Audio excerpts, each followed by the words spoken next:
Welcome to the Tech Egg. Don't get scrambled. Enjoy the video. You start by checking prerequisites. Confirm your battery percent and keep a charger nearby but unplugged. Once done, open settings using the gear icon or pull-down quick menu. This gets you to system controls fast. You need to find battery or power options, so tap that label. It centralizes energy features. Make sure to note current battery percent so you can compare after changes. This prepares you to apply saver controls with clarity and measure real effects. You now enable battery saver and configure its behavior. Toggle it on or set auto-enable to a threshold like 20% so it activates automatically. Next, restrict background activity, stop non-essential apps from syncing and using location. This cuts hidden drains. Also adjust display settings. Lower brightness and shorten screen timeout to 15 to 30 seconds because the screen is often the top consumer.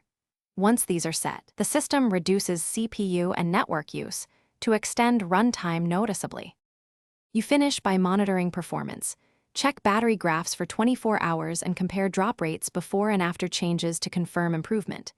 If an app still drains power, force stop it, revoke background permissions, or uninstall it. These steps target misbehaving apps. If saver toggles fail to apply, reboot the device and, if needed, reset battery saver settings to defaults. That often clears glitches.